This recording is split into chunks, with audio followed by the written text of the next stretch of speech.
నమస్తే మెట్రో ఉదయం న్యూస్ కి స్వాగతం. కరీంనగర్ జిల్లా హుజూరాబాద్ తెలంగాణ విద్యుత్ ఆర్టిసన్ ఎంప్లాయీస్ యూనియన్ జేఏసీ పిలుపును ఇచ్చినటువంటి ఈ రోజు అన్ని డివిజన్ల ముందు సమ్మె ఏర్పాటు చేయడం జరిగింది. అందులో భాగంగా ఈ రోజు హుజూరాబాద్ డివిజన్ ఆఫీస్ ముందు సమ్మె కార్యక్రమంలో ఆర్టిజన్ అనుమ్యాన్ కార్మికులు, ఎస్పీఎం వర్కర్స్, పిసురేటు వర్కర్స్ పాల్గొనడం జరిగింది.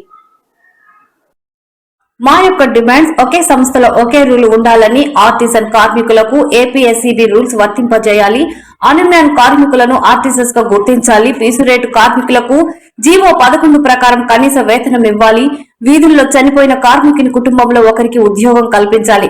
ఈ యొక్క కార్యక్రమంలో ఆర్టిజన్ కార్మికులు పంచల శ్రీనివాస్, ఉప్పల్ రవి, అనుమ్యాన్ కార్మికులు వెంకటేష్, శివ, రవి, శ్రవణ్, రాజు, శ్రీను, రాజు కార్మికులందరూ పాల్గొన్నారు. తెలంగాణ విద్యుత్ జాయింట్ యాక్షన్ కమిటీ పిలుపు మేరకు మన యొక్క తెలంగాణ రాష్ట్రంలో ఉన్న ఆర్టిజన్ ఎంప్లాయీస్, అన్మ్యాన్డ్ ఎంప్లాయీస్ అందరూ కలిసి ఈ యొక్క ధర్నా సమ్మె కార్యక్రమం చేయడం జరుగుతుంది. ఈ యొక్క కార్యక్రమం ముఖ్య ఉద్దేశం ఏమిటంటే ఆర్టిజన్ కార్మికులకు కన్వర్షన్ ఇవ్వడము, అలాగే అన్మ్యాన్డ్ ఎన్పీడీసీఎల్ పరిధిలో పనిచేస్తున్న అన్మ్యాన్డ్ కార్మికులను ఆర్టిజన్గా గుర్తించాలని ఈ యొక్క సమ్మె కార్యక్రమం మొదలుపెట్టడం జరిగింది. దీనికంటే ముందే యాజమాన్యాలకు సమ్మె నోటీస్ ఇచ్చి 4 దఫాలుగా ధర్నా కార్యక్రమాలు చేయడం జరిగింది. అయినా ఇప్పటి వరకు యాజమాన్యం కానీ ప్రభుత్వం కానీ ఎలాంటి చర్చలకు పిలవకుండా జాప్యం చేయడం జరుగుతుంది.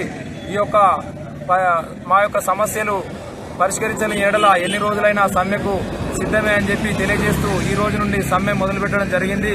మా యొక్క న్యాయమైన డిమాండ్లను నెరవేర్చుకుంటూ మా అన్మ్యాన్డ్ కార్మికులను తక్షణమే ఎస్పీడీసీఎల్ సదరన్ పవర్ డిస్ట్రిబ్యూషన్లో ఏ విధంగా అయితే ఆర్టిజన్గా గుర్తించారో ఎన్పీడీసీఎల్లో కూడా అన్మ్యాన్డ్ పనిచేస్తున్న కార్మికులను ఆర్టిజన్ విద్యుత్ శాఖలో విలీనం చేయాలని కోరుతున్నాము. మా యొక్క కార్మికులు 1600 మందికి 200 మంది విద్యుత్ శాఖకు గురై చనిపోవడం జరిగింది. కొంతమంది విగత జీవులుగా మారారు. ఈ యొక్క కార్మికుల పరిస్థితి దయానీయంగా ఉంది. తక్షణమే ఈ ఎస్పీడీసీఎల్లో ఏదైతే సదరన్ పవర్ డిస్ట్రిబ్యూషన్లో కట్టర్లను ఆర్టిజన్గా గుర్తించారో ఎన్పీడీసీఎల్లో పనిచేస్తున్న అన్మ్యాన్డ్ కార్మికులను కూడా ఆర్టిజన్గా గుర్తించాలని చెప్పి కోరుకుంటున్నాము.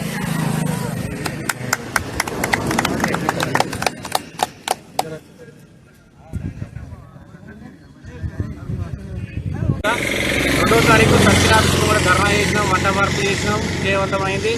మరియు 7వ తారీఖు నిన్న హన్మకొండలోని ఎన్పీడీసీఎల్ ప్రధాన కార్యాలయం ముందు భారీ ఎత్తున ఉమ్మడి జిల్లా 10 జిల్లాల మందితోటి 10,000 మందితోటి భారీ ఎత్తున ధర్నా చేసినాము.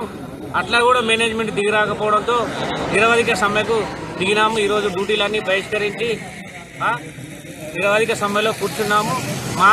మా అమ్ములని చర్చలకు పిలిచి మా యాజమాన్యం మాతో చర్చించి మా ప్రధాన డిమాండ్లను ఒప్పుకునేంత వరకు సమ్మె విరమించలేమని ప్రకటిస్తున్నాం. తెలంగాణ విద్యుత్